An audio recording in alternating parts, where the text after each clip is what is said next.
Bonjour à tous et à toutes. Aujourd'hui, je vais vous montrer comment fabriquer un papillon en dentelle de frivolité. Alors, il existe plusieurs sortes de papillons. On peut les créer comme on veut, des petits, des gros. La qualité du fil va influer sur le fait de la grosseur du papillon. Plus le fil sera fin, plus le papillon sera fin. Plus le fil sera épais, plus le papillon sera gros et volumineux. Ce qui joue dans le papillon, c'est aussi le nombre de doubles nœuds qui va former les ailes du papillon. Fabriquer un papillon, ce n'est pas très compliqué, il suffit de savoir réaliser un cercle en frivolité, des picots et des raccords. Donc 3 éléments à savoir maîtriser pour réaliser un papillon. Donc je vais mettre ceci de côté et vous montrer comment créer un papillon. Le papillon que nous allons réaliser aujourd'hui ressemble à ça. Nous avons ici donc le modèle à suivre.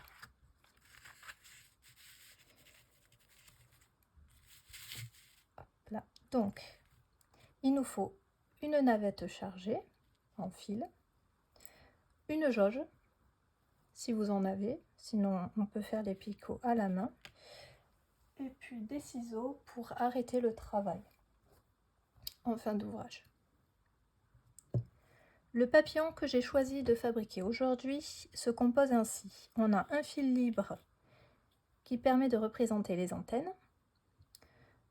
On part sur un premier cercle qui va faire 14 doubles nœuds, ici, un picot, 2 doubles nœuds, un picot, 2 doubles nœuds, un picot et 12 doubles nœuds, un picot de raccord, 2 doubles nœuds. Puis l'aile du bas qui sera plus petite avec 2 doubles nœuds le raccord sur le picot du cercle d'avant, 8 doubles nœuds, un picot et 10 doubles nœuds. Puis on va réaliser ça 2 fois. Au centre, le fil libre se verra très peu, il sera même inexistant.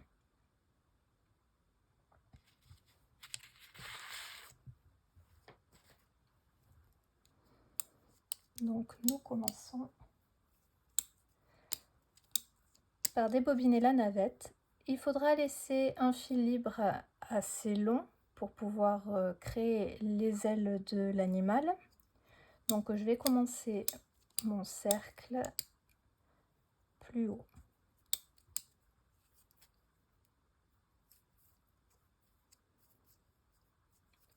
Donc vous avez vu dans la vidéo précédente comment réaliser les doubles nœuds. Si vous vous êtes entraîné, ça ne devrait pas vous poser trop de problèmes. J'ai choisi de vous montrer comment fabriquer un papillon parce que c'est quand même plus intéressant d'arriver à terminer un petit ouvrage plutôt que de réaliser des bordures.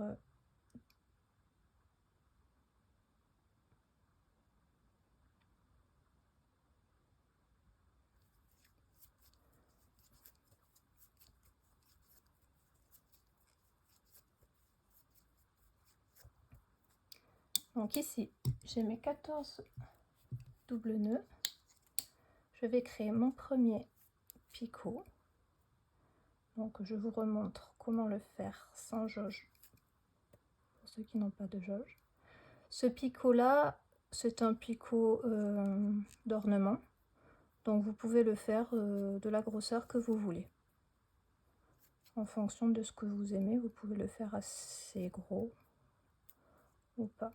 Essayez de les faire de la même taille, ça sera quand même plus joli. Celui-ci est plus petit.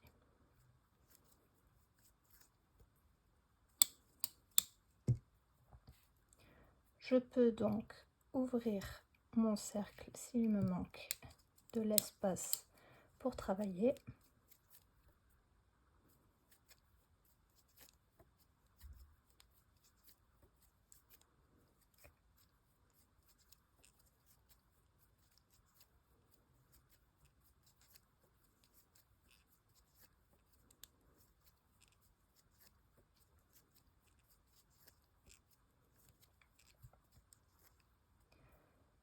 j'ai mes 12 doubles nœuds. J'ouvre un peu mon cercle parce que j'ai pas assez d'espace. Mes 12 doubles nœuds donc de la suite de l'aile. Il me faut mon picot qui va permettre de raccorder la deuxième aile du papillon. Celui-ci, j'évite de le faire trop grand, c'est une question plus d'esthétique, mais qu'il puisse être quand même existant pour m'aider à récupérer le fil à travers. Ici, j'ai réalisé mon premier cercle du papillon. Ça équivaut à la grande aile ici. Je vais resserrer mon travail pour venir fermer le cercle. Donc je lui donne une forme convenable.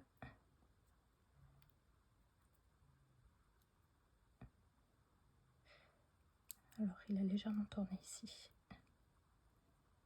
pendant le travail.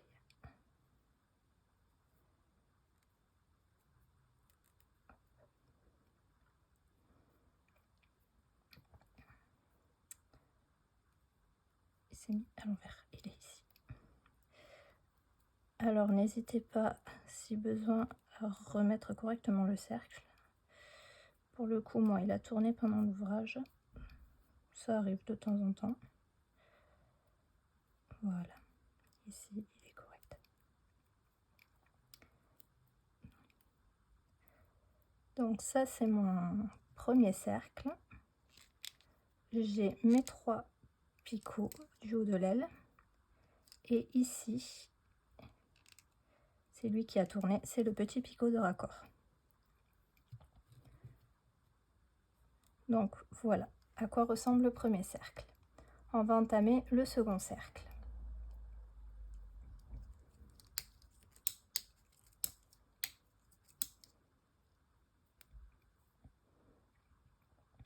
Alors le fil libre doit être quasiment inexistant par souci d'esthétique et pour que les ailes se raccrochent bien les unes aux autres. Donc j'hésite pas à créer le premier double nœud le plus serré de l'ouvrage, le plus proche de l'ouvrage possible. Donc j'ai 2 doubles nœuds et je vais venir chercher avec un crochet ou le crochet de la navette mon fil au travers du cercle, comme ceci. Et là je vais venir passer ma navette au travers pour venir resserrer. Donc là j'ai mon raccord qui est effectué. Je vais venir continuer à faire mes doubles nœuds. Donc pour cette partie là j'ai 8 doubles nœuds.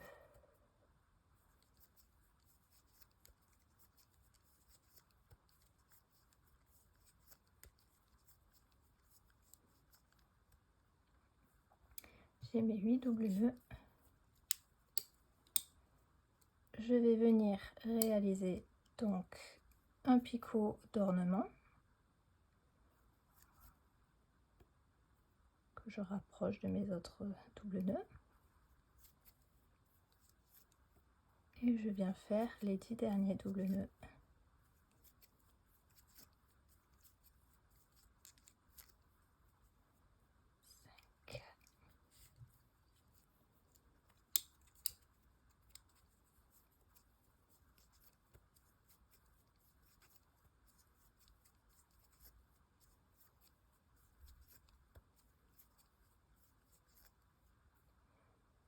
Là, j'ai mes 10 derniers doubles nœuds.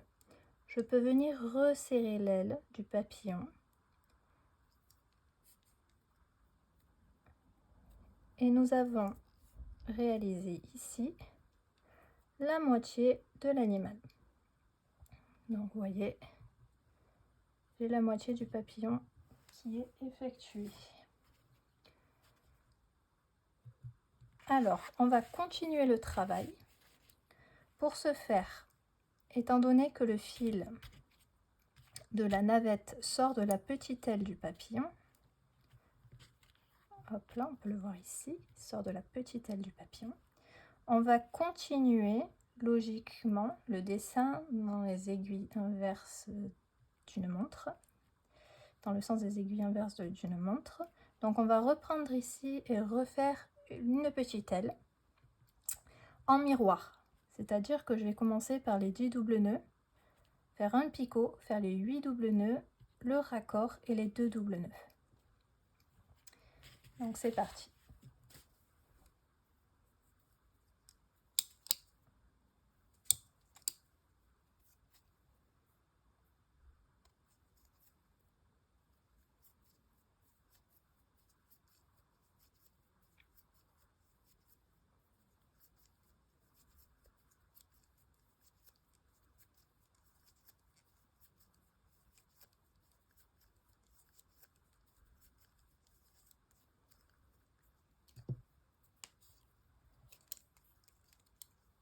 J'ai bien ici mes 10 premiers doubles nœuds en miroir.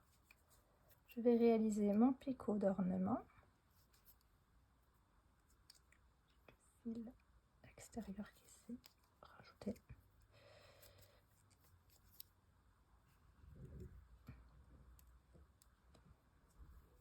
Je continue avec mes 8 doubles nœuds.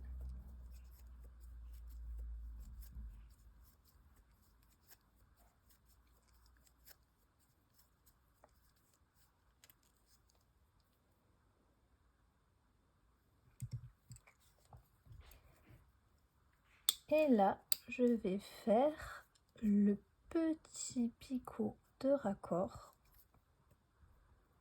pour fixer la grande aile dessus.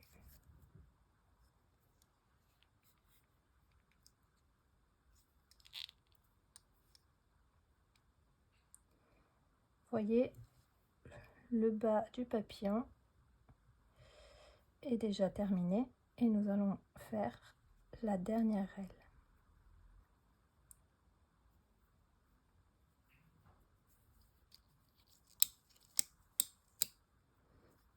Pareil, en miroir. Donc je reprends avec mes 2 doubles nœuds. Je viens récupérer mon fil au travers du picot pour réaliser le raccord. Je serre bien pour le rapprocher du cercle.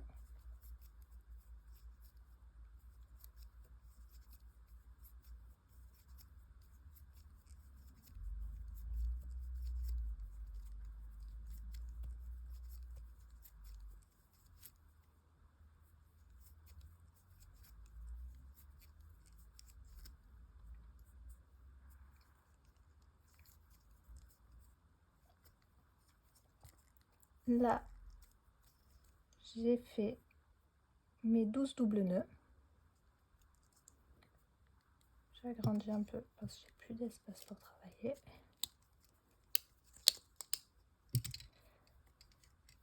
Et maintenant, je viens réaliser les picots d'ornement pour la grande aile. Donc là, j'ai un premier. Là, je fais un deuxième picot.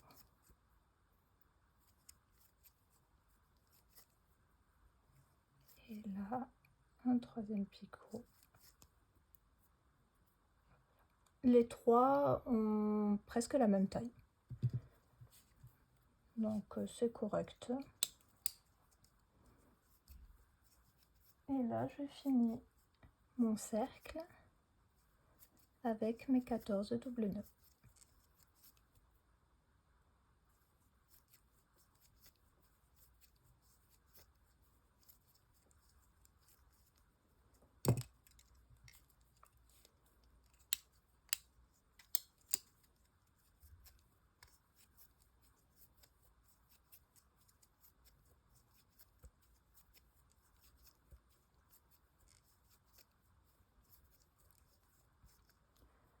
Voilà, mes 14 doubles nœuds sont réalisés. Je viens fermer le cercle.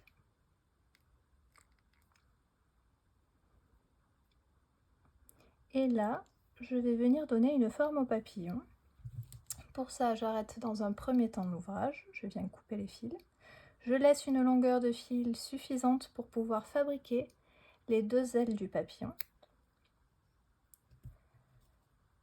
je viens faire un double nœud avec le premier fil du travail et le deuxième, les deux fils libres donc de l'ouvrage. Voilà, mon papillon, je le mets à l'endroit, c'est mieux, est fermé. Et là, avec ces deux fils, je vais leur donner une forme. Il y a possibilité de l'amidonner si besoin, mais bon, c'est pas forcément nécessaire. Et je viens faire 2 doubles nœuds au niveau des antennes pour qu'on comprenne bien qu'il s'agit d'antennes au papillon. Alors si possible, essayez de faire les 2 doubles nœuds des antennes à la même taille, c'est plus joli.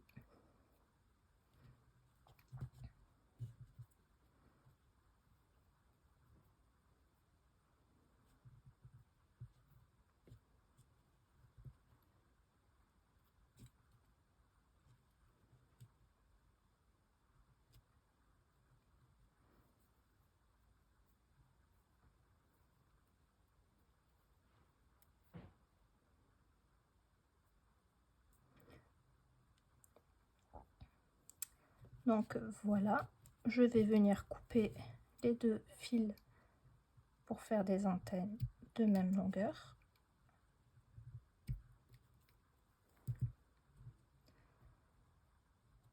Et voilà, mon papillon est terminé. Si je veux, je peux l'orner en mettant soit une perle au centre, soit des strass. Ou bien des strass également sur les petits picots, comme vous voyez ici, qui dépassent. Et vous avez votre premier papillon de fabriquer. Voilà, n'hésitez pas à vous entraîner, à vous amuser à en fabriquer plusieurs. Vous pouvez essayer avec des fils de différentes tailles et de différentes matières. La prochaine fois, je vous montrerai un autre exercice pour s'entraîner avec les cercles en frivolité. Ça va passer par la réalisation d'une fleur en frivolité, et vous pourrez réaliser des bracelets comme celui-ci et voire même des boucles d'oreilles comme ici.